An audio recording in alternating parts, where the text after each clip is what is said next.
Well met, and welcome to Week 7, Day 3 of the Hearthstone Global Games. I'm Robert Wing, and Cora, oh, Canada. Been looking forward to this one for a long time. Tonight I get to cast Canada, my pick to win the Hearthstone Global Games. Cora, are you as excited as I am excited about casting Canada? I don't think it's humanly possible. Nope. But I did go along with the hand over heart gag because I felt like it's about time. Canada is absolutely tearing through the Hearthstone Global Games, and I am actually very excited to get to see them play today. Yeah, we'll go ahead and get into the format before we talk more about how much we enjoy Canada playing Hearthstone. There are 3 other teams here. Yeah, we are 3 weeks away from being completed with Stage 1. That is obviously 8 groups of 6 teams that have been participating in a 10-week round robin. From there, we're going to move on to Stage 2. 6 groups of 4 teams remain, so we're kind of separating the chaff from the proverbial wheat with a 3-week round robin. And then eventually, the name of the game is getting to that all-important Stage 3, which is a 16-team single elimination with the top 4 advancing to the LAN finals later this year. Yep, it is a marathon of a tournament, but we are well underway with Stage 1 already.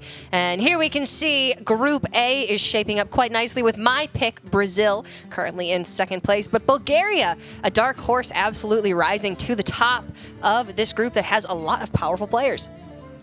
Yeah, Bulgaria coming in here, and I don't think anyone really was expecting Bulgaria to be atop this group with names like Brazil, China, and Sweden. But Bulgaria has been doing work, and they're in a great spot right now to go ahead and get out of Stage 1. And here we can see Group B. If there's another team to hand over heart for, it's Netherlands. But then United States is actually on top of this group, 4-0 match record. Canada or Malaysia actually could tie up their 4-0 record today as well, matching the United States. One other team with that record right now, 4-0, that is Ukraine. We saw them taking on Czech Republic, and we'll talk later. But yeah, either of these teams are going to be looking for an opportunity to tie up the United States and seal the deal at 4-0. Group C, meanwhile, Argentina at the top. Russia still has one more game to catch up with the total number of games Argentina has played, but I want to call out to Argentina and just LATAM in general. They've kind of come in here and been putting on a little bit of a show in terms of what that region brings in overall Hearthstone ability. Yeah, they absolutely have. This is one of the more interesting groups. Group D as well. South Korea faltered a little bit in the beginning, but has since risen to the top of their group. And then I've had my own eye on Greece as well, just because the Greek Hearthstone community is so passionate. And they also were having a rough go of it early on in the first couple of weeks, but they've since gotten a couple of wins, and now they're sitting in 3rd place. Right, Hong Kong kind of in a similar spot where they had some troubles early on, but they managed to right the ship, now sitting at 2-2. Group E at the top, though, it is Italy. And looking down the rest of the group, we see Israel and Norway in favorable spots. Again, it's the top 3 teams that are going to be advancing, so that's definitely where you want to be come the end of Stage 1. Chile, Japan, and Finland with all work to do. Oh, Rob, I'll let you take this one. Yeah, Group F here, we see Canada and Malaysia at the top. And, I've talked a lot about Canada thus far, but I want to highlight Malaysia. Coming into this tournament, Southeast Asia has always been a little bit unpredictable on the global stage. There's always kind of a question of what do the deck lists look like, how disciplined are they when it comes to participating as a group. But Malaysia has kind of come in and showed that they mean business and now currently tied for the #1 spot. Game record is obviously a factor, but interesting point for tonight's match is Canada needs to win 1 game total, not the series, just 1 game, and then they are a cinch for Stage 2. If Malaysia takes this series or the following series, they are guaranteed through Stage 2. So this is kind of a feel-good story where technically both teams could advance. Yeah, still a lot of fighting for that 3rd place spot, but the top 2 are looking very nice there. And then Group G, Mexico, is one of the big underdogs in this tournament. We saw them on broadcast just a few weeks ago, and they did not say that they were feeling very confident about their chances overall, but look at them now. They're on top of Group G, followed shortly by Taiwan and Turkey, and we're going to be seeing Vietnam taking on Singapore today as our second match. All right, let's take a look at Group H here. Ukraine, as we mentioned, atop with 4-0. They took on Czech Republic this week, ended up beating Czech Republic in an absolutely tight series there. Again, it was a good one. Yeah, 3-2. Definitely, if you didn't get a chance to watch that, fully recommend going back and checking out the VODs. But the Philippines, Belarus, and Germany and Croatia all following, and that 3rd spot for Group H is kind of wide open right now in terms of who's going to snag it and move on to Stage 2. And that's really, coming up to this point, we've been talking about, these are in a vacuum interesting matches, or maybe there's a little bit of rivalries between some of the teams, but we're kind of down to the wire now. If you're not kind of securing one of your spot right now, you're going to rapidly fall out of stage 1 and out of the whole tournament. Yeah, there's still a lot of very close groups where even the 2 through 5 spots have yet to be decided. But there are some more where the top teams are really rising to the top. And with Canada and Malaysia, we're going to be seeing 2 teams that likely will make it out of their group. All right, let's go ahead and take a look at the schedule for this evening. As we mentioned, we begin tonight with a battle, Canada versus Malaysia. The winner is going to go 4-0 while the other goes to 3-1. So, again, both teams going to be in great spots after tonight still. Meanwhile, Singapore versus Vietnam. This is a tale of 2 teams in different situations. Now, Singapore can technically still get through the group, but it's going to require them to win out for the rest of Group G, and then they're going to need kind of some miracle finishes from other teams. Vietnam in a slightly better spot, so both of these teams kind of have to make that decisive stand right now if they think they're going to move on to stage 2. Yeah, it's definitely very different matches, but very decisive positions that all 4 of these teams are in. And here we have our first match of the day, and Rob's countrymen here representing Canada. But Malaysia as well, we have seen before, and they are a fantastic team. Yeah, Canada, I might not be Canadian, but tonight I'm Canadian in spirit. Absolutely. Cydonia was my pick for the 2015 Spring Americas Championship. Did not let me down, was the caster prediction I got right. So coming into this, I trust the man. He's a little bit older, kind of a veteran, comes from a healthcare background, and he's proven that he's thus far not only a skilled Hearthstone player, but also really good at the infrastructure, the binding the team together, making sure everyone's kind of staying on point. But he is joined by fellow countrymen APX Void, Hot Form, and Purple. So that is a powerhouse team right there. Yeah, it absolutely is. These are 4 huge names, not only in the Canadian Hearthstone scene, but on the global stage as well. And then we move on to Malaysia, and we see Chonger, who is a Hearthstone Championship Tour veteran, Lala Song, Gilgamesh, and Revenge CCS. So we did see Malaysia on broadcast several weeks back, and it's a joy to get to see them again. Yeah, when we saw them the first time, they were taking on Kazakhstan, and Kazakhstan, led by Naiman, there was kind of a lot of a feeling of, okay, well, these are maybe 2 teams we don't know much about, but because Naiman is on Kazakhstan, you kind of expected them to be the victor. Malaysia was able to take the series 3-1 and haven't looked back since, so a lot for Malaysia still left to prove. We see Canada, absolutely beautiful place, definitely want to get there at some point. Still have not actually made the trip, but Malaysia. Yeah, there's not many words that you can even put towards Malaysia. It's absolutely breathtaking. As much of Southeast Asia is a region of the country of the world that I hope to be able to visit one day, because, man, thankfully that's some nice scenery. A lot of Hearthstone tournaments out there to attend, but we see up on the screen the teams with the various classes they're bringing. Again, they will be competing in the unique Hearthstone Global Games format. Cora, why don't you go ahead and explain to the viewers at home what it's all about? Well, thank you for asking, Rob. 9 classes have to be represented in total, but of course, as there are only 4 players per team, each player picks 2 unique classes that they themselves will bring. Then it plays out as a normal best-of-5 Conquest blind pick match. And if it goes to Game 5, one of the previous players will have to come in and play for a second time. They will then have the choice of playing the class that they did not choose before, or that 9th class. So here we can see the aces are APX Void for Canada and Revenge CCS for Malaysia.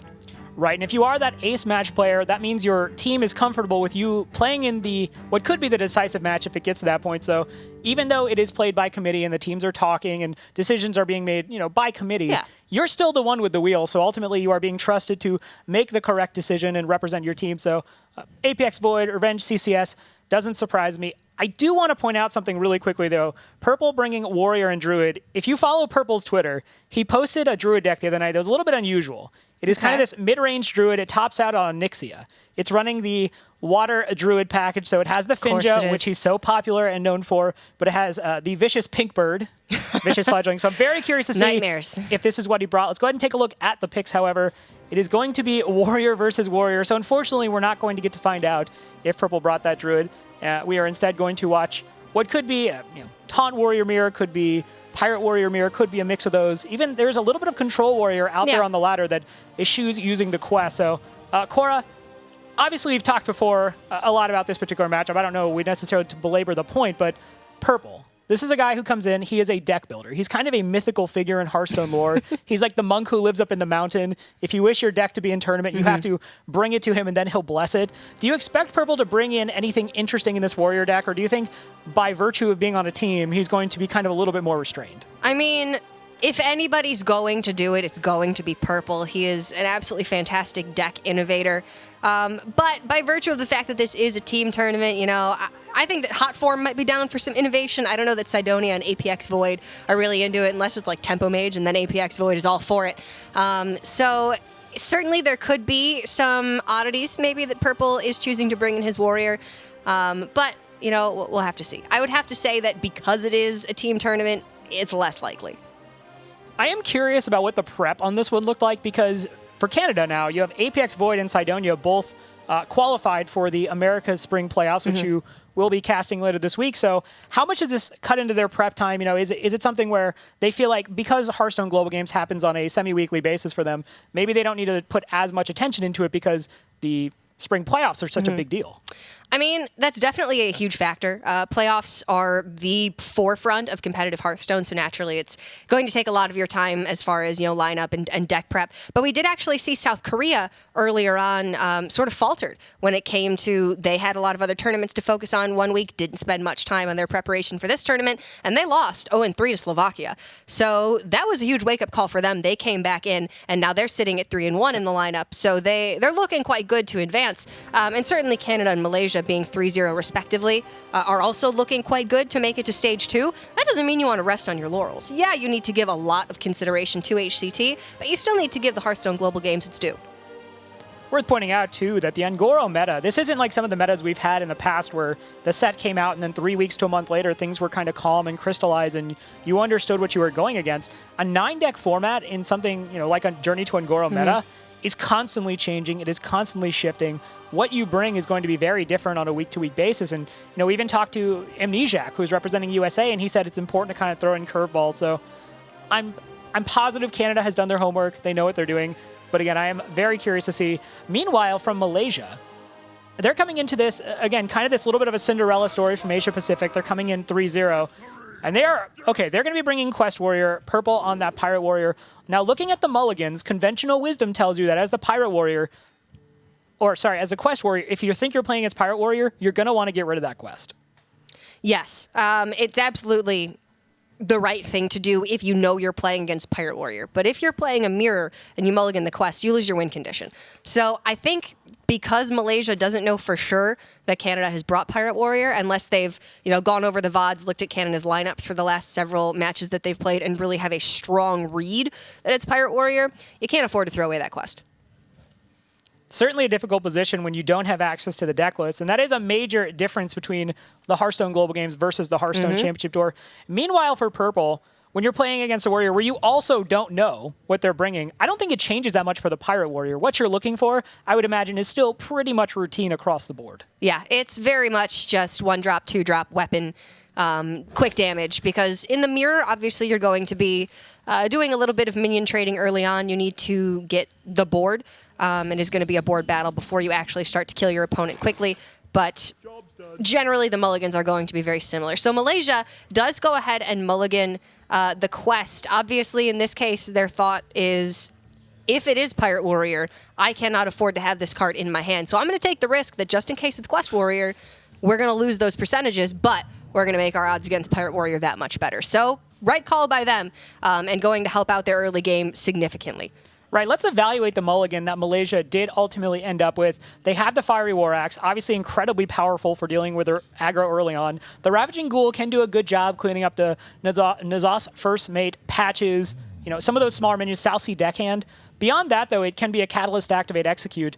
I don't think, though, having 1 Execute is necessarily good in this, let alone 2. Yeah, 1 Execute is okay.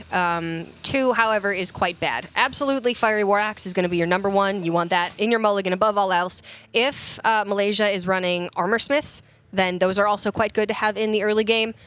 Shield Block can give you just that little bit more of stability until you get to, you know, Alley Armorsmith, Direhorn Hatchling, Curator turns in the later game. But you do need to have a stable life total in order to get to that point. So all in all, I'd say the mulligan is okay.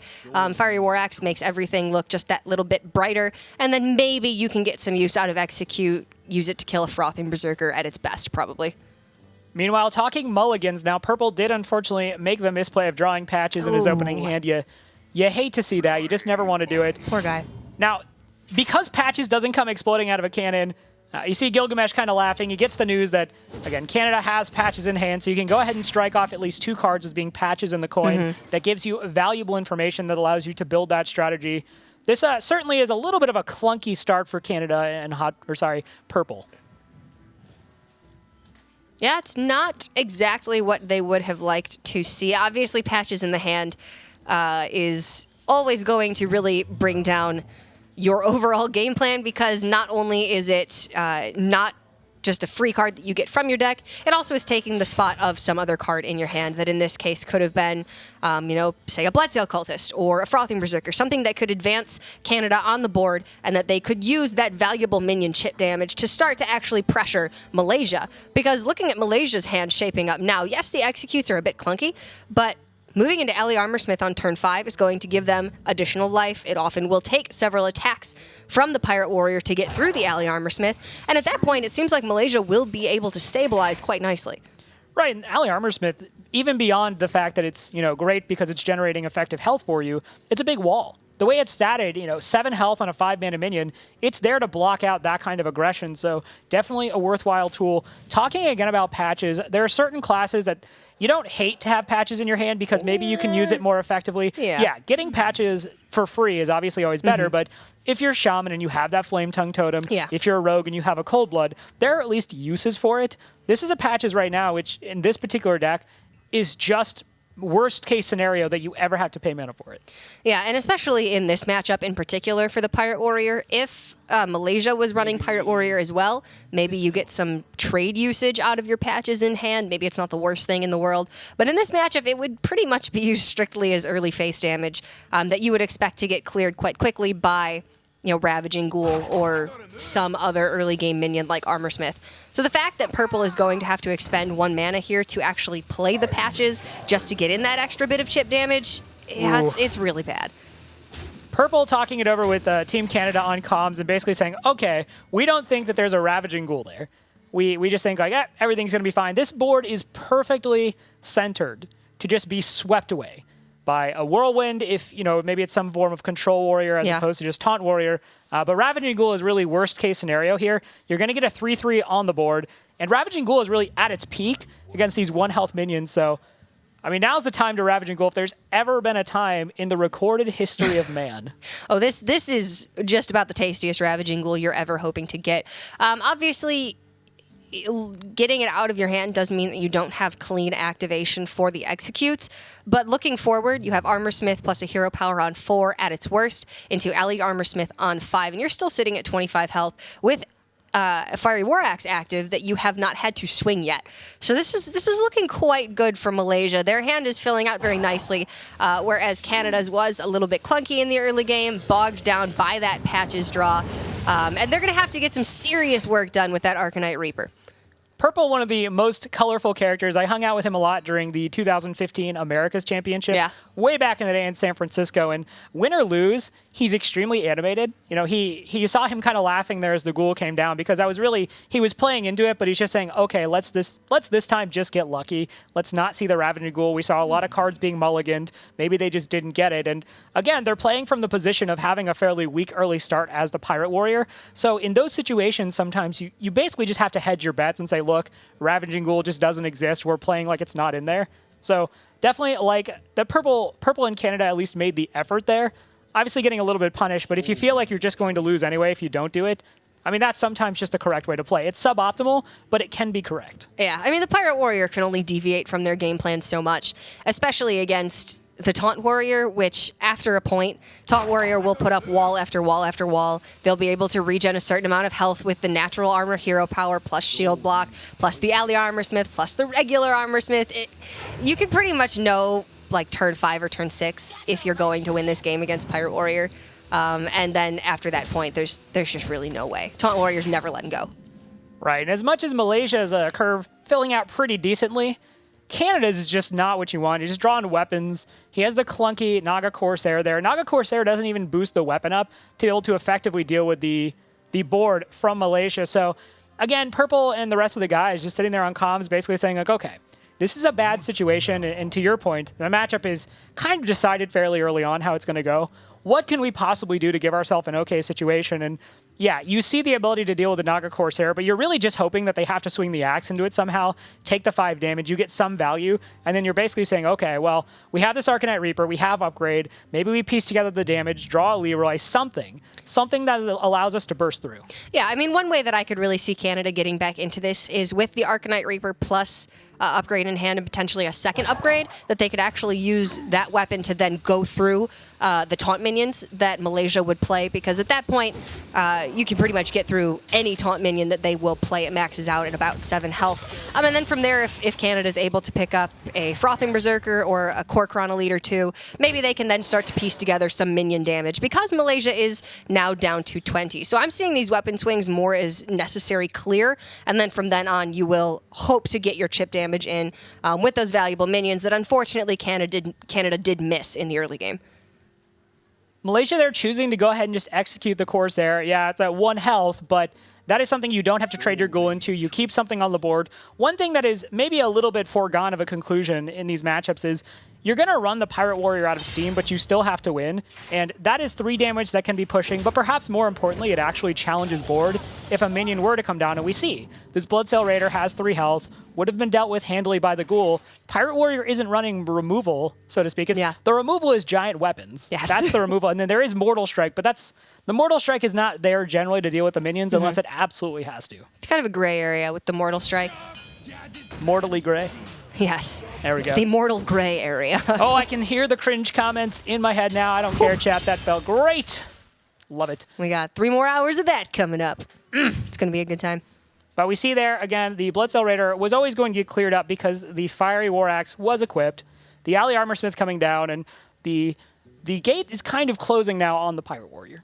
Yeah, time is very quickly running out. And while Purple does have the Reaper in hand plus the Corsair, you don't want to have to swing twice into this Alley Armorsmith, but it looks like that's probably what you're going to have to do. And then just really hope that your next series of draws are really very high-quality draws. Kor'kron Elite, Bloodsail Cultist to play down with that Corsair, which actually could be a reason to keep the Corsair in your hand, because if you do draw Bloodsail Cultist, you would like to have something to play. So that's exactly what Purple is going to do. You keep that Corsair in hand because you do have additional Pirate activation in deck. I was just thinking to myself, well, okay, Malaysia hasn't necessarily had the best draws. Brawl isn't always super impactful against the Pirate Warrior because you're usually facing down 1 to 2 very large minions as opposed to a wide board like you might see against Paladin or Aggro Druid. But drawing that second Alley Armorsmith is just so much extra healing. And I mean, if you're Canada, you're looking at this situation and you're thinking, okay, maybe we just hope those are some dead cards in there that aren't going to be particularly impactful, but Armorsmith and then bigger Armorsmith are certainly very impactful against an aggro deck. If you can drop down baby Armorsmith behind bigger Armorsmith, it's a lot of regen available for Malaysia. But yeah, I'm thinking the only way that Canada really comes back from this one would be with an additional upgrade mechanic to be able to get through both of these taunt minions cleanly. And then at that point, Malaysia's hand is full up with removal that they probably won't be able to make use of. So potentially then Canada could be able to get a couple weapon swings through and start to actually put on some serious pressure. But it's all going to rely on an efficient way to get rid of these taunt minions. We saw Malaysia taking a lot of time on this turn. The obvious consideration was basically, can they squeeze in a hero power? They felt the hero power was important, and if they had played second Alley Armorsmith, they weren't going to get it. Instead, they go ahead and drop down the smaller Armorsmith, which we've all known and loved since the very beginning of Hearthstone, and they're going to get even more armor as Alley Armorsmith takes the fall here. But the Kor'kron Elite pickup for Canada is going to allow them to clear off the Armorsmith really efficiently. That's exactly what they needed to start bringing themselves back into this matchup, because now they're going to have a way on board to challenge the Alley Armorsmith in Malaysia's hand. Unfortunately for them, Malaysia does have the means to execute that Kor'kron and play down the Alley Armorsmith at the same time. But looking at their 25 health total, they're not too worried at this point, I would say. Things are still looking pretty good for them. Definitely don't think they're worried at all. They could even just go so far as to execute Alley Armorsmith. If they feel a hero power is important at this point, they have the ability to combo it with the execute, hero power, Tar Creeper. So everything just coming up Malaysia. And when people talk about aggro decks and being like, oh, well, you know, they just kind of play themselves, sometimes they do. Sometimes they do. Yeah.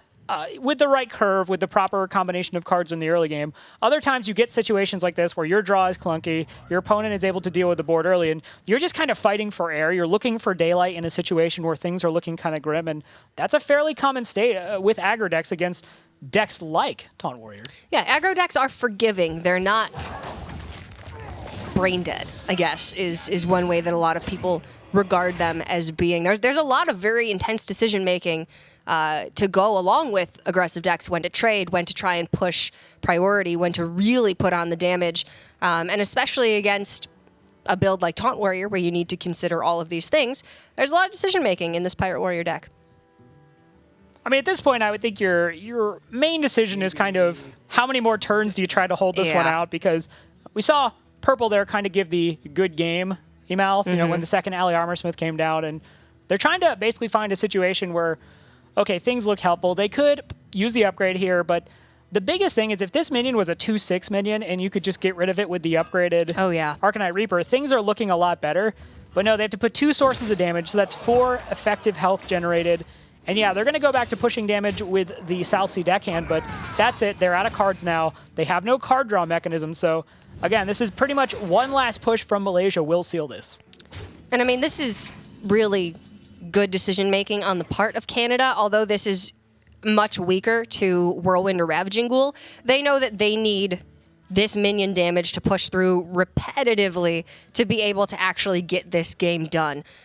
So the fact that they are trading in the Corsair instead of the deckhand, though the deckhand would have been a little bit cleaner, and the Corsair would have been at a higher life total, this represents more damage overall, and they're just going to have to get a little bit fortunate now.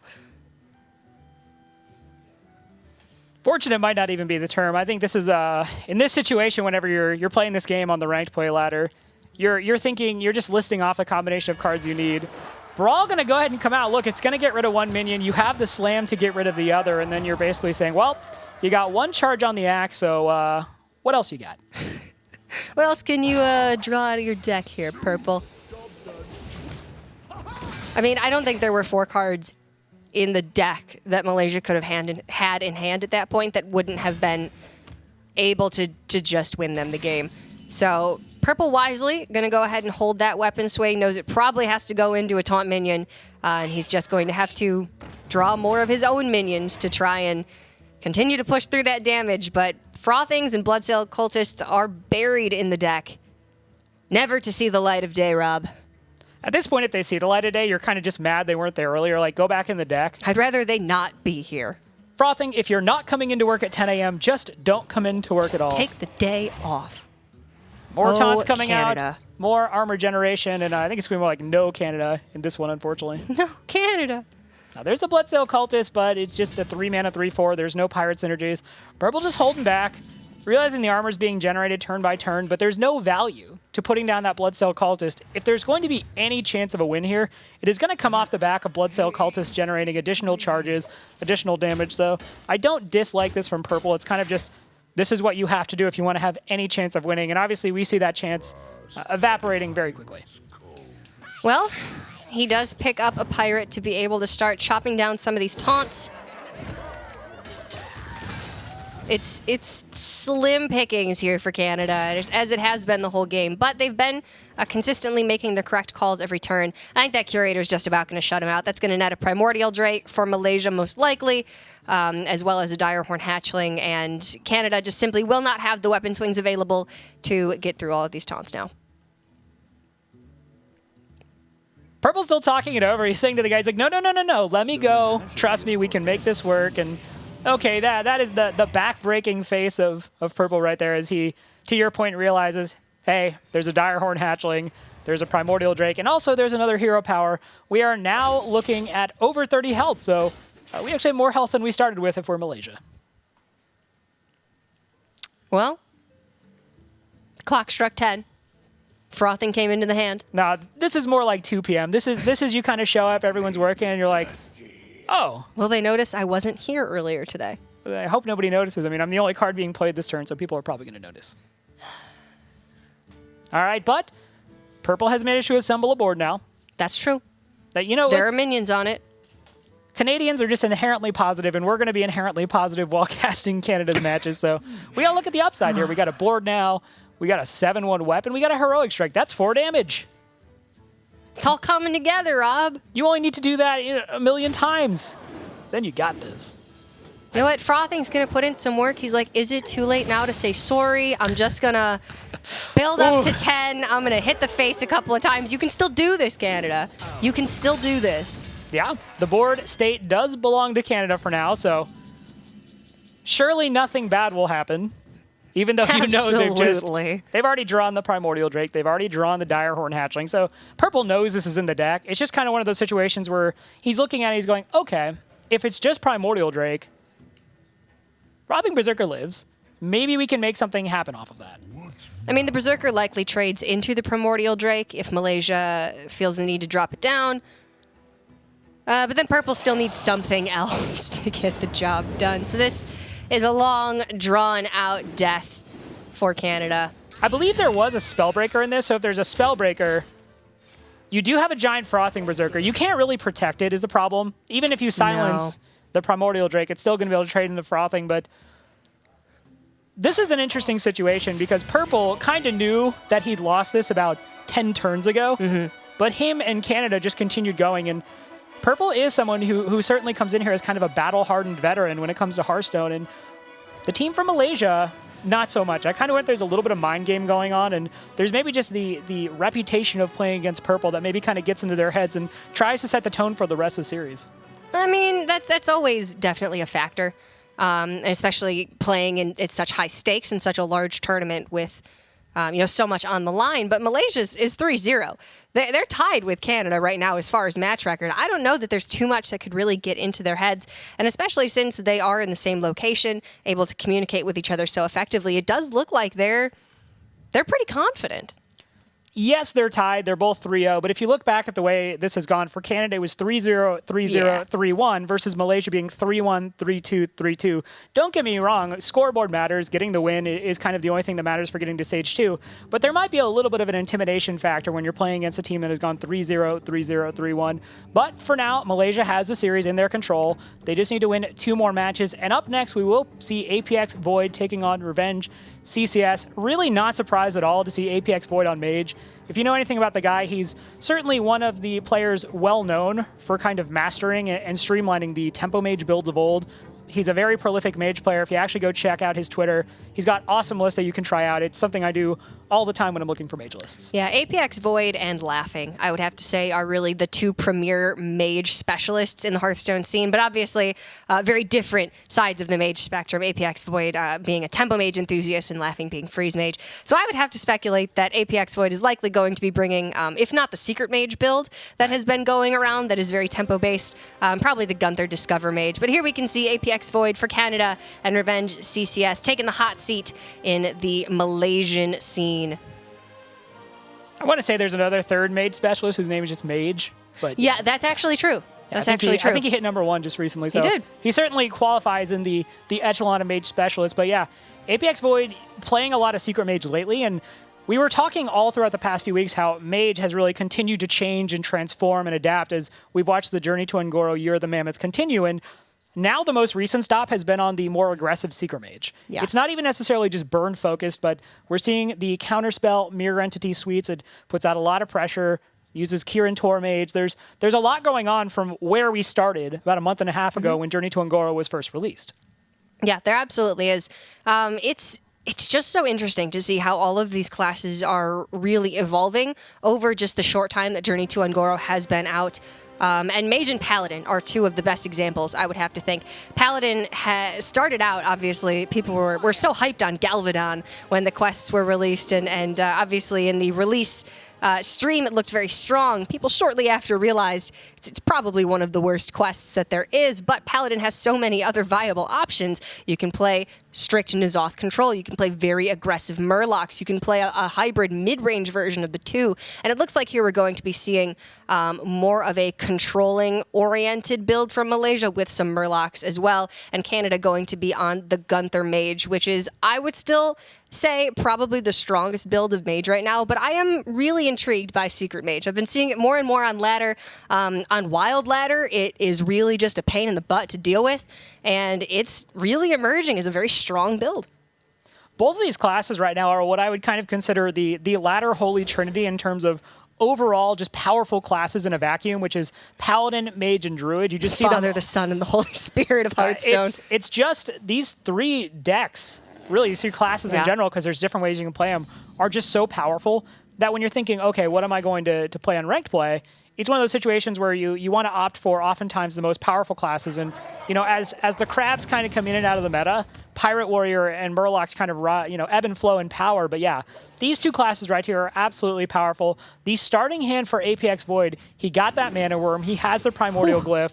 This is definitely the kind of start you want. Not that Gunther Mage is necessarily solely predicated on aggression, but it can have that aggressive start with the aggressive engine. And this is certainly how you want to do it.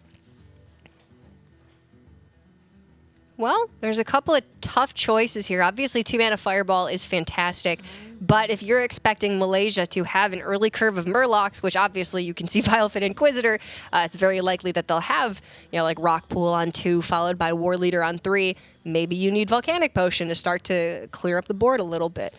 Volcanic Potion has been seeing a lot more play lately in Mage lists. Tare had a list where I believe he got rank 1 recently. TJ was telling me, and it has double Volcanic Potion, I believe maybe even a Polymorph. So we're starting to see some of these cards that were out initially cycle back in. And the reason why is to deal with Paladin decks, is to deal with Druid decks. The early spot removal, early board clears are very important for stabilizing when these kinds of decks out there can just put forth so much early pressure. And yeah, you play that Vile Inquisitor on 1 every single time, but you are giving a lot of information to your opponent in doing so and allowing them to make realistically a better choice in these discover options. Realistically, that's one of the strengths of Gunther Mage that everyone has kind of praised is the flexibility, right? You have the Primordial Glyph, you have the Cabal Courier, and you don't necessarily have to go aggressive even though you had the Mana Worm start. You can just use that, potentially start trying to tame the board. You can build into a win condition that centers more around Firelands Portal, big Medivh swing turns off of Atiash. So I like the direction APX Void chose to go with that Volcanic Potion because it shows an understanding of what he's probably going to have to overcome before he can get to the finish line. In essence, it's a very similar game plan to what the Murloc Paladin build that Malaysia has brought is going for. Because you do have the ability to go very aggressive in the early game, much like the Gunther Mage has, Mana Worm, Arcanologist, that suite in the beginning. But then you do have Stonehill Defender, Sunkeeper Tarim, Tyrion, potentially Rag Lightlord at the top, as well as the Curator package. So, if the early game in the beginning doesn't pay off, you can swap to that control late game plan. Unfortunately for Revenge CCS in Malaysia, I do believe that the Mage is going to be able to control the game just a bit better with Atiash and the ability to swarm the board very quickly. But with copies of Equality in the build, Malaysia definitely could put up a fight in the late game. Paladin, for an aggro deck, realistically, which is what Murloc Paladin is, has the aggressive start. It has a super powerful, kind of juicy top end where you have Tarim, you have Tyrion, you have these tools that later on, these Spike Ridge Steeds, that make you very difficult to deal with, especially in the mid to, I would say, early late game. Yeah. So yeah, it's definitely a source of what has made the deck so popular. You talked about how Pirate Warrior really doesn't necessarily always have a suite of options. You kind of go fast in the beginning or you have that big combo turn. Paladin, certainly for a deck that has kind of that early aggressive power, has the options. We saw that Malaysia chose to just go ahead and load up the board with Murlocs early on, even utilizing the coin to just go ahead and get the Hydrologist out. And Apex Void, can't hate to see that because of that Volcanic Potion.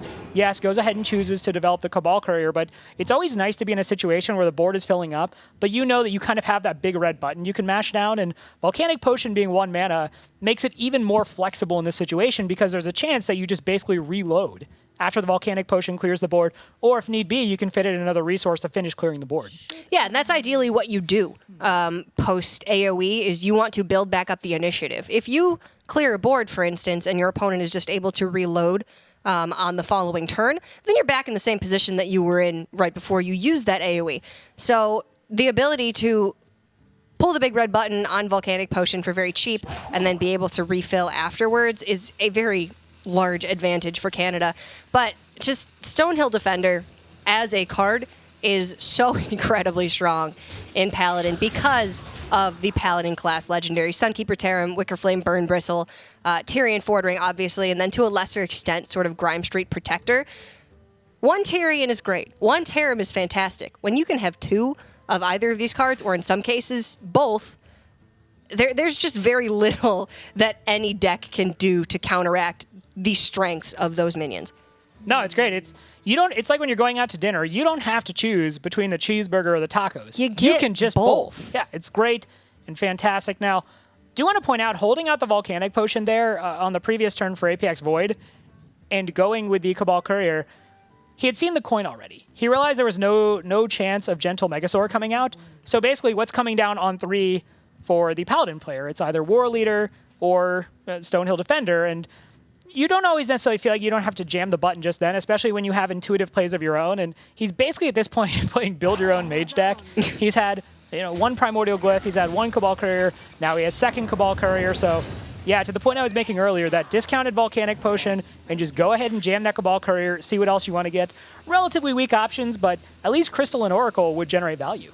Yeah, not fantastic options for either courier. He did have the option to take Water Elemental on the previous courier, and looking at the way his hand is shaping up, maybe that would have been a better choice over the Mortal Coil. But if Revenge CCS had played down Murloc War Leader, it's very likely that you would have needed the Volcanic Potion in cooperation with the Mortal Coil to actually get a full clear on board. So that's likely where his thought process was going with that choice. And it makes sense, and it's paying off. He has the board from the Paladin, which can oftentimes be fairly early or difficult to wrestle from them. Yeah, and he's forcing out an Aldor Peacekeeper on a 2-attack minion. So, all in all, not a lot of pressure for Malaysia. Canada has successfully stemmed the bleeding from the early game Murlocs, and now Malaysia is going to have to transition into that mid to late game plan, which they certainly have the tools to do, but a lot of their tools are attempting to combat other decks that put a lot of minions on the board, which just isn't what Discover Mage does. We saw they're coming out from Revenge CCS, the Redemption, and first of all, this is kind of a weak secret in general, unless you have very specific cards, Wicker Flame, Burn Bristle, Tyrion Fordring. There are draws where having it is certainly very advantageous, even a War Leader if you just need it to stick. Yeah. But for an Elder Peacekeeper, you're really not getting any value by having that brought back. It's just a 3-1, so it was kind of a weak line of play, but Malaysia maybe seeing what they could kind of get Canada to do to test around the secret. It certainly acts as a form of disruption, even if it is not itself in a vacuum a powerful play. And looking just towards Malaysia's game plan, obviously there's sort of a spotlight on Sunkeeper Tarim, as he's the almighty equalizer. He's the big activator in Revenge CCS's hand that can actually start to apply pressure and get something done for Malaysia. But for that to happen, you're going to want your own wide board state to get the most value out of Tarim, and obviously you don't want to play him when your opponent has minions on board, because then in a lot of cases you're just going to be buffing their minions while you're buffing yours. So Malaysia is trying to work towards the game plan of building up their board, playing down Tarim, pushing a lot of damage that way, and then just sort of hope that APX Void doesn't have Meteor or Flame Strike on the back foot to be able to counter that play. But not a lot of resources to actually begin building up the Paladin board state, because most of their early game has already been countered from the Mage. Right now, APX Void getting the news with that Aldor Peacekeeper that the second Peacekeeper is in the deck for Malaysia, so not super impactful. Obviously, they don't have anything on the board to be Aldor Peacekeeper, but it's certainly just good to have that information as you start piecing together what you have to worry about. Want to point out, too, that one of the strengths of Mage is one of the things that has made it such a powerhouse class is the flexibility in builds. So when it comes down to which cards are you playing around as the Paladin, you have to start thinking, okay, am I expecting one Flame Strike? Am I expecting one Meteor? You've already seen the Discover effect, so you don't necessarily have to worry about that. But it is just difficult to even know what is exactly in that list, because Mage has gone through so much iteration lately, and let's be honest, you're playing against a guy who is in North America an absolute Mage god. I mean, there's pretty much nobody that knows Tempo Mage better than APX Void. I can't even imagine the amount of time he's put into learning, playing, and innovating this deck in particular. Obviously, Tempo Mage, very different than this Gunther Mage that we're seeing. I would say it's more akin to the Secret Mage builds that we're seeing on ladder right now, but still, obviously, he's a Mage class expert as a whole, and the Discover Mage does have a lot of tempo-oriented elements, so there has to be that little bit of, I'm taking on APX Void, he's in his prime. You got to feel a little bit worried about that. he hasn't aged out of being in his mage prime yet. He's not an old man unable to sling Firelands portals. Speaking of which, APX Void is about to go on to his turn 7 where he has access to that, and while he doesn't have the board sweeps in the form of Meteor or Flame Strike, he can deal pretty effectively with a lot of the mid-game minions that would come down from the Paladin, so certainly going into a turn where he's going to have a pretty good wide range of options. In that sort of same vein, you really don't want to have to expend AoE to deal with large boards of small threats, right? And that's something that the Paladin is fantastic at creating. They put down small Murlocs that synergize well with each other that you can Megasaur and, suddenly your opponent's dead. They hero power a few too many times, you can't deal with it with your own hero power, suddenly they tear them and then you're dead. So, whereas this board does not look threatening, it actually represents 9 damage if Malaysia were to put down Tarim, potentially more with the Megasaur in hand. So APX Void does need to be very wary of these seemingly meaningless minions on board and sort of pay them the respect. But that means that maybe he'll be thrown off of strong game plans like Firelands Portal because he'll feel the need to hero power every turn. To your point, Paladin right now, that's exactly what they do. They're kind of the ultimate expression of overwhelming force in Hearthstone, right? The threats just keep coming, and again, you can't not acknowledge them because of Tarim, because of the Gentle Megasaur. Luckily for Canada, they're going to be able to tidy up the board a little bit. They get rid of a Murloc, they get rid of the Damaged Alder Peacekeeper, so once again, the board is in a state where, okay, if Megasaur comes out, it's going to be on 2 Murlocs after the hero power, so nothing to worry about too much. Revenge CCS does draw that Stampeding Kodo, and I'm eyeing that Kodo as looking pretty good here. Just go ahead, clean off the minion on the board. If you put down a 3/5, that is an extremely inconvenient stat line for a lot of things. Not for Firelands Portal, but there are points some other things where a 3/5 is not necessarily something you want to deal with. No, that Kodo lines up very well with the mana pool that Malaysia had available this turn. You want to be hero powering as much as possible to build up the strength of your Tarim and your Megasaur. Yeah, that Kodo slotted in very nicely. The only thing is it does potentially reduce the usefulness of Curator, but I'm anticipating a second copy of Megasaur in the deck for Malaysia, so I would think that if they were to draw Curator now, it still would net them a Beast as well as a Dragon and a Murloc. Holy Halazeal, Rob. That's alliteration. Thanks. Good job, Cora. Yeah, Halazeal coming off the Firelands Portal.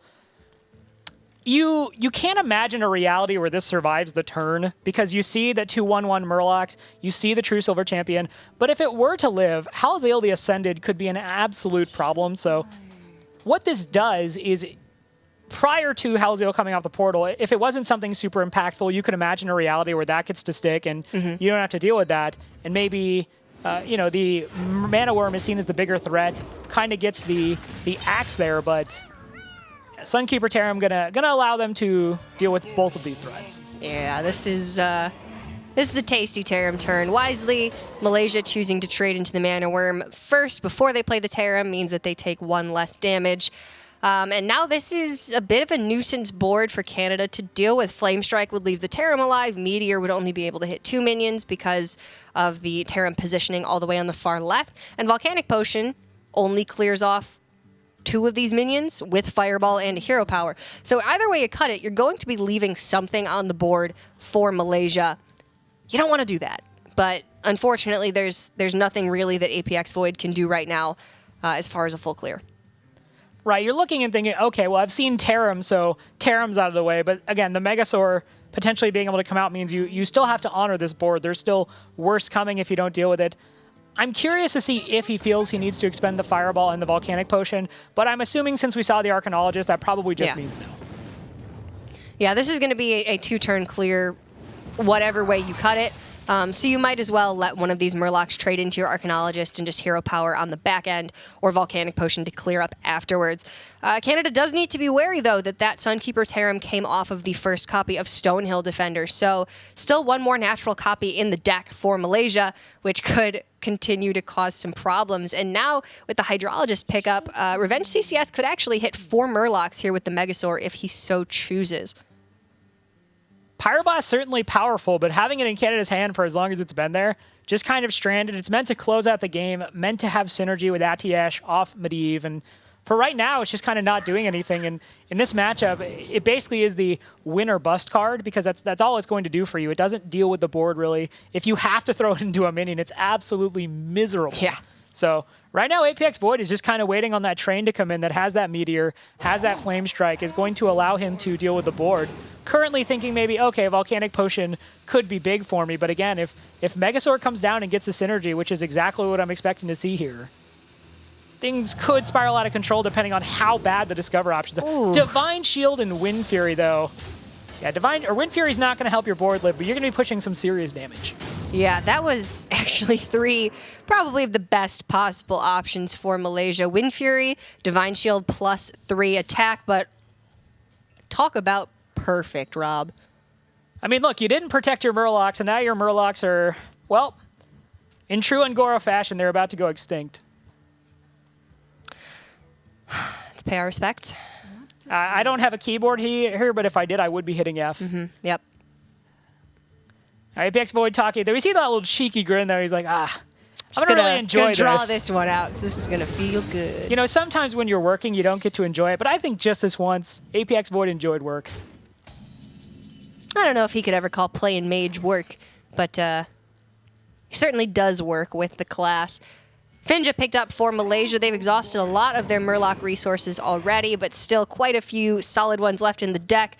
Nothing tastes better than a Tyrion Ford Ring, however. So, Malaysia has picked up Tarim and Tyrion off of their Stonehills. Still has an additional copy of each left in the deck.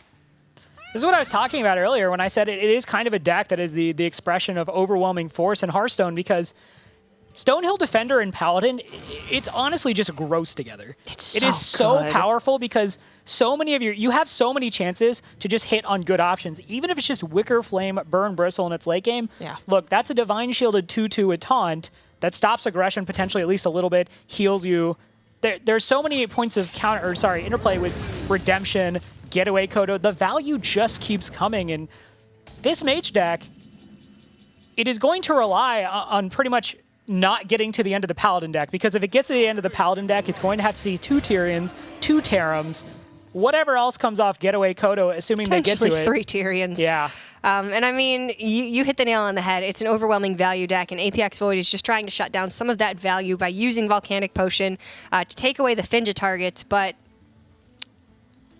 it remains to be seen if it's going to be enough. With an Ice Block in play and another one in the hand, Alex Straza could actually come down, which then could be followed by Frostbolt, Hero Power, Ice Block, or Fireball, Ice Block, and then Pyroblast.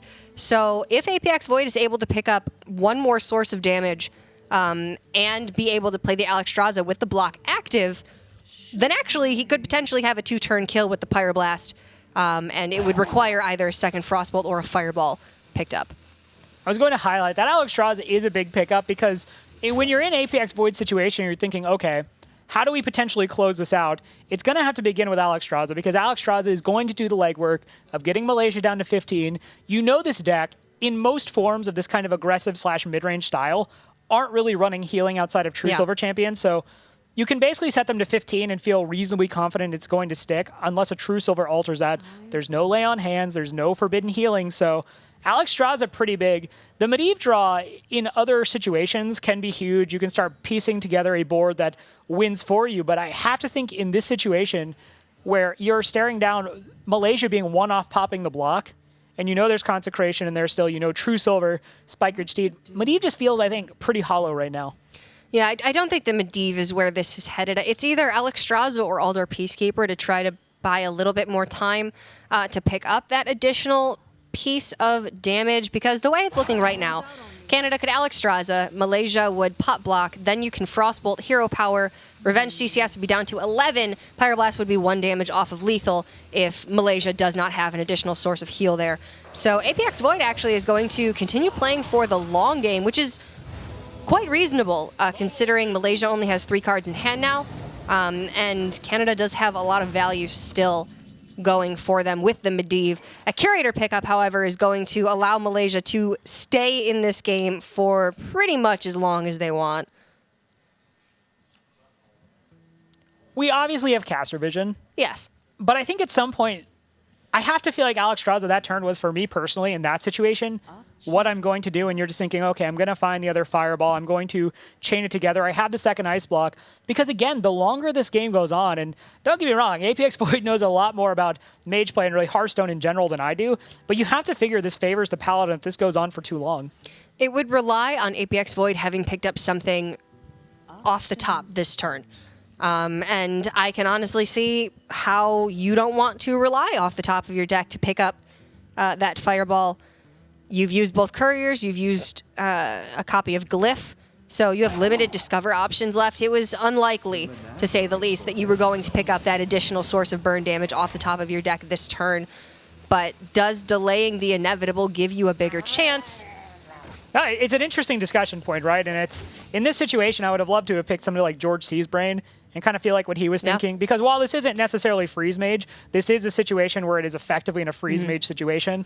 Well, that Fireland's actually off the top. That's 15 over the course of 3 turns. So APX Void can Alexstrasza Malaysia's face. Then next turn, Fireland's ice block, assuming the block will get popped by Malaysia this next turn. And then Pyroblast will represent lethal 3 turns down the line if Malaysia doesn't have True Silver, Rag Light Lord, or Lay on Hands teched into the deck somewhere. So the Frostbolt was not necessary to deal lethal. So buying that 1 extra turn just gave APX Void 1 more turn to draw into that burn. So nothing wrong with delaying in this situation. The Frostbolt wasn't going to cut it anyway. Right. APX Void didn't know what I knew, which is that Firelands portal was right there. Oh, yeah, of course, Rob. Yeah, that's fair. No. To your point, I think thinking it over now, just making sure that you're playing around the True Silver Champion, you're playing around the Consecration, you're playing around Spike Ridge Steed with that Frostbolt Outer Peacekeeper combo definitely gives you a little bit more time. And obviously, he's not looking to go into the long game, but he just wanted to see a little bit more of the deck and kind of see what he was looking at. So ends up being a good situation for him, assuming no healing comes out. Well, no healing still for Malaysia. Block can be popped at 1, which is important. And then they've got 1 more turn to pick up that True Silver, or I would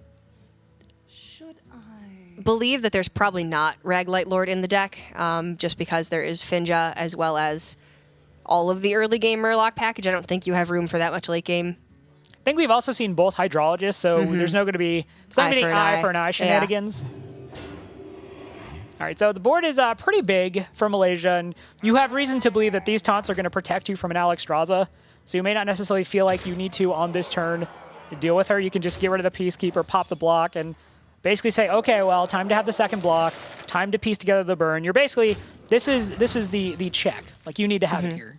It would have to be Fireball block or Firelands block this turn into Pyroblast, or Fireball block into Fireball Frostbolt. Some combination of burn plus an ice block over 2 turns is the only thing that could end this game for Canada.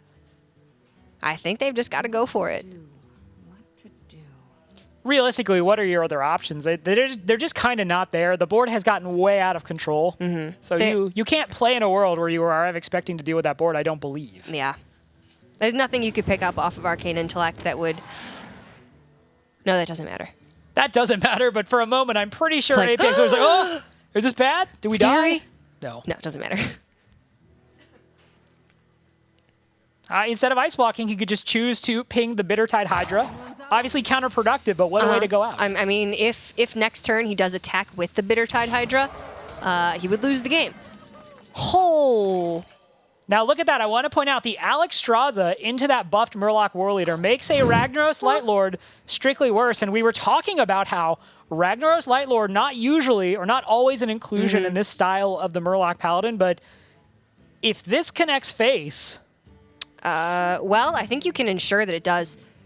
You just need to trade in both of your damage minions, and then Rag Light Lord is absolutely going to connect to face, healing you up to 18, meaning that APX Void will need Primordial Glyph into 3rd Ice Block plus Fireball plus 2 more damage. No, and APX Void going to get the bad news, and he kind of gives the come on and just tilts his head, but this is why, you include it. Realistically, I think this is more just to deal with mages. I mean, Revenge CCS. He's making a statement, that's for sure. Showing some flair. Yeah, I mean, Rag Lightlord, fantastic against Freeze Mage and Gunther Mage, great against Pirate Warrior. If you can, like, Steed on 6 into Curator into Rag Lightlord, game's over. Yeah, there's nothing that APX Void in Canada can do, so Malaysia's going to go up to a 2-0 lead on the back of that flexible Paladin build. And just when it looked like APX Void had put together the damage to be able to end the game, if he had gone with the Alexstrasza on the turn that he played Aldor Frostbolt and top decked the Firelands into Pyroblast, would it have been one turn off from the Rag Lightlord?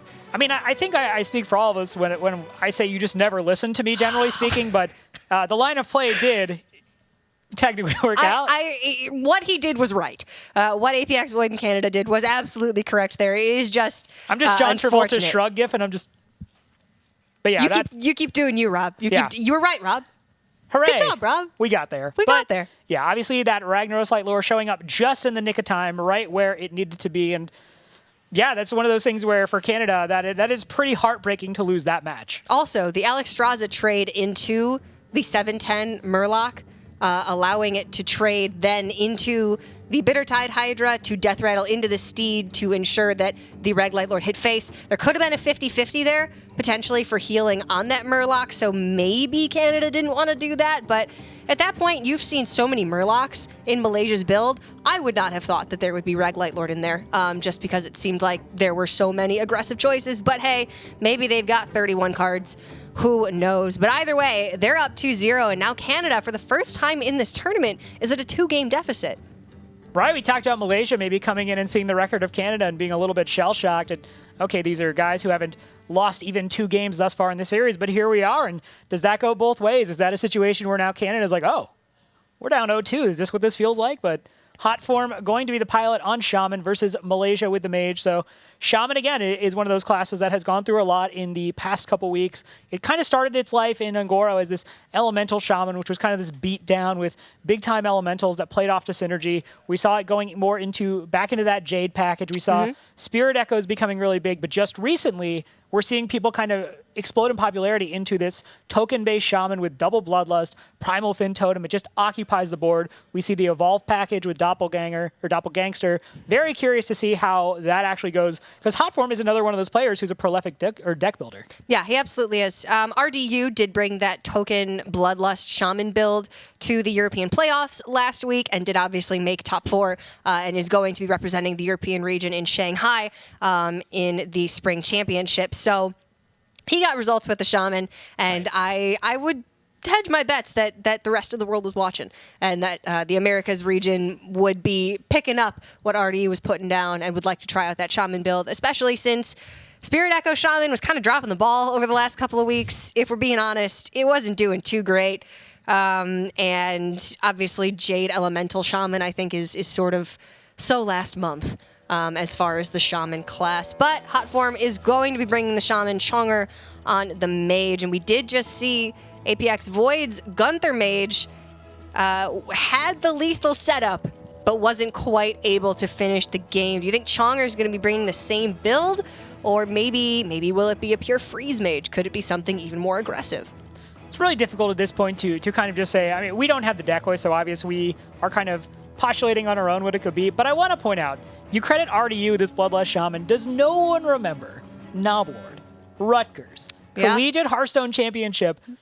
Those deck lists they brought, that was the Singleton Priest, that was the Bloodlust Shaman. They were ahead of the curve. People are just finally kind of being like, oh, you know what, that is pretty good. Going even further back, I don't know if you remember Abar, who was at the Hearthstone Championship Tour last year, actually works on the Hearthstone Championship Tour production now. I think he put out a very similar Bloodlust Shaman build on like day 2 of Journey to Ngoro and put it on his Twitter and was like, I don't know if anybody wants to try this, but it's pretty good. So Abar and Rutgers were way ahead of the curve, but now it looks like Hot Form and Canada are going to be bringing maybe just a full Jade Spirit Echo build. It is incredibly powerful if the victory condition kind of stakes, which is you have a turn where you have 1 or 2 high-impact minions on the board, mostly minions that make Jade, then you put the Spirit Echoes on them, you trade them in, you replay them, especially if you get it stuck on Aya.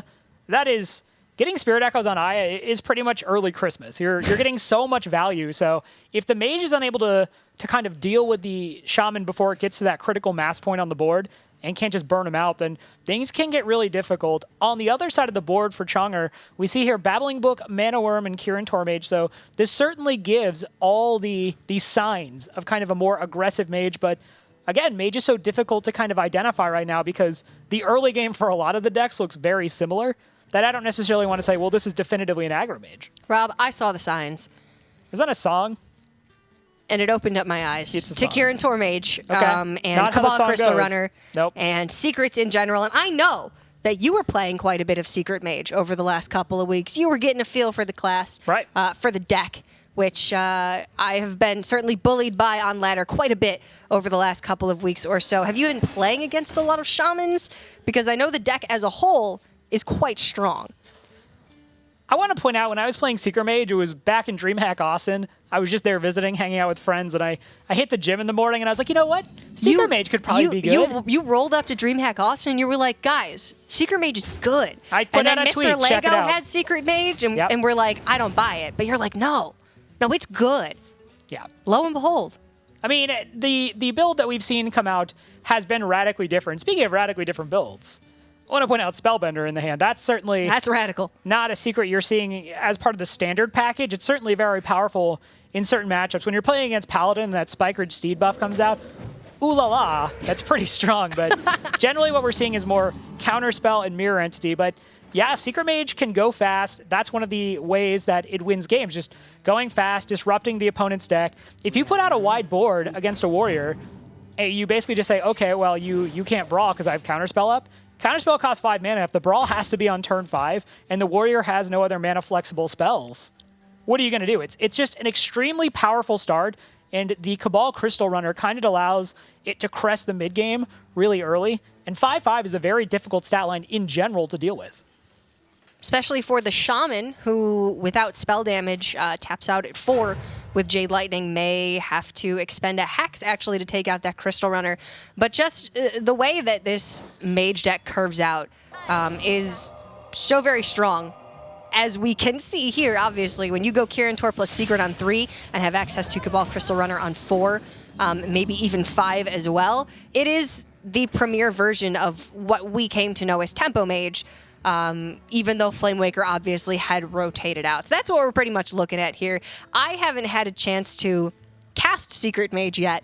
I've been playing against a lot of it, and when it does what it does it so well. I mean, you're seeing exactly that right here. Chongers can just go Sorcerer's Apprentice, Counterspell. After the coin was basically used to test Counterspell there, but it was also being used because, hey, it can just go into that Jade Lightning, which is very powerful, deals with a minion that is threatening on board. But if Chonger goes the road here of Sorcerer's Apprentice, Counterspell, he gets those stick, he can trade out the board if he wants to. Doesn't look like he does, because we saw him earlier go face with that Mana Worm, but then he follows up on the next turn with a 2-mana Crystal Runner. I mean, this is that kind of start you were talking about, where frankly, people just get bullied. This is kind of beautiful and kind of terrifying. So, the thing about this deck, yes, it's powerful, but because it's leveraging the secret synergies, there are times where you just don't draw secrets, and then it turns out most of those minions are fairly ineffective. Okay, we see here Malaysia just choosing to go ahead and drop the Cabal Crystal Runner. Where you play your counterspell is certainly very important, but he does at least have the knowledge, Chonger, that the coin is gone. So there's going to be no freebie tests for the counterspell. Yeah, and to your point, sometimes you don't draw the secrets. Sometimes they just don't get good enough value. If you're playing against an aggressive deck and you have Mirror Entity in your build, you don't get value in the early game from Mirror Entity. If you're playing against decks that don't run a lot of spells, maybe your counterspells and spellbenders don't work quite as well as you want. So there's a lot of failure rate with the secrets, but when it works well, especially with there being so much control in the meta right now, it just absolutely can blow out a game so quickly.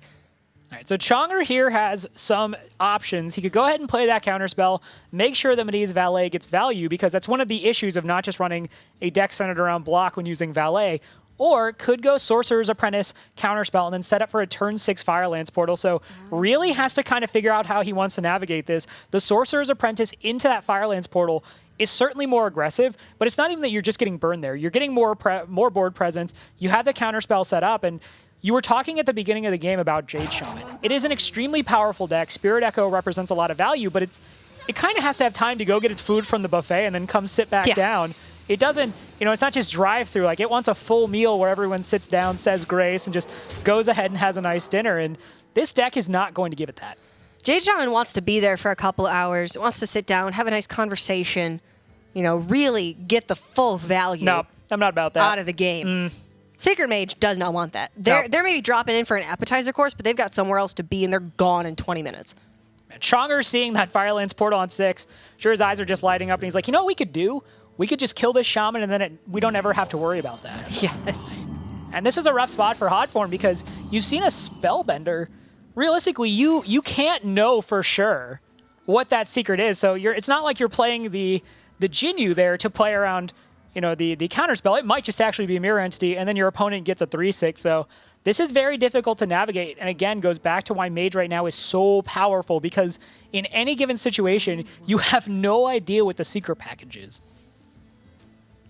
If I sound like I'm excited, it's because I am. This is just so much fun to watch. This is the kind of deck I was playing way back in the day prior to GVG, actually. I mean, this is a deck that I had tried to make work quite a ways back as well, just because Kirin Tor Mage has always been such a great tempo card. And when Cabal Lackey initially came out, I'm like, okay, maybe Secret deck could actually, maybe this could be a thing. And it never was, until suddenly you take away Flamewaker, and miraculously it is. Yeah, regardless of what happened on this Lightning Storm, that was going to be game with the second Firelands portal, and Canada going to be swept 3-0. The Malaysian dream is alive. We thought, okay, maybe they come up against Canada, and that's an opponent that has been absolutely remorseless. Yes, the Ragnaros Light Lord off the top when it was lucky, but Malaysia put themselves in that situation and have navigated this series extremely well, and they are now 4-0. They are going on to stage 2. Canada still has to win one more game at some point, at least from what we can see in the rest of the group. And Malaysia, no, stage 2. See you later. I mean, they're done with stage 1. They will still have one more match to play. Yep. But at this point, they will be through to stage 2 regardless. And notably, like you said, Canada had to win at least one game to confirm their spot in stage 2. They're not there yet, but likely they're going to get there. So I'd rest easy tonight, Rob. I think the Canadian team is going to be okay. But Malaysia, I said it myself, I don't think they're too worried about the pedigree that Canada has. They came in here and they absolutely executed a fantastic series. So kudos to them and congratulations on moving on to stage 2. I spoke to Lala Song a little bit earlier in the day. I just kind of hit him up on Twitter and was like, hey, what's going through your guys' head playing against Canada? And they were excited. They were excited, not even necessarily at the prospect of getting out of stage 1. They were just saying they've just enjoyed a tournament series like the Hearthstone Global Games because they've had the rare opportunity to play on the world stage against some of the best teams, and they've just been having fun. You see it in their body language. They're extremely relaxed. So it's kind of, as much as I picked Canada and I want Canada to move forward, I can't help but be really excited for Malaysia, and by proxy, Southeast Asia. Go ahead and taking a look at the score. Yeah, 3-0. That's all she wrote. Malaysia just frankly kind of dunking on Canada. I think Canada will be okay. I think they'll recover. And they will certainly pick up that one-game win somewhere along the way to be able to confirm their spot in Stage 2 of this tournament. But like you said, Southeast Asia has kind of been restricted to playing amongst themselves. There's a lot of Southeast Asian majors, but as far as being on a global stage, they haven't had a lot of opportunities to do that thus far. So this is a fantastic opportunity for all of the Southeast Asian countries to really come out and affirm their spot on the global stage, and taking out Canada, one of the top contenders in this tournament, 3-0, is absolutely a great way to do that. All right, let's go ahead and take a look at the standings now for Group F. Malaysia on top. You come into this, France, Denmark, Kazakhstan, Belgium again fielding a pretty solid team, and obviously Canada, but Malaysia atop 4-0, so huge accomplishment to them. Shout out to M8 Gaming, which is kind of their big team over there. They're helping to build the Hearthstone infrastructure in Malaysia. Chonger, once a part of that team, not recently, but Chonger is obviously, along with the rest of this M8 squad, has done work. And it's really great to see. I'm always somebody that roots for the underdog. Obviously, sure. I want to see Canada succeed because they're fantastic players as well as fantastic people on that team. But teams that maybe you don't recognize the names of all the guys on those teams. Maybe they haven't had, breakout results before, but they've been playing for so long. They're really fantastic within their own scene and very well respected. I love seeing those guys get a chance to come out on top of the stage and really make a name for themselves. So I'm always happy to see teams perform above expectations. And I think Malaysia is a fantastic example of that.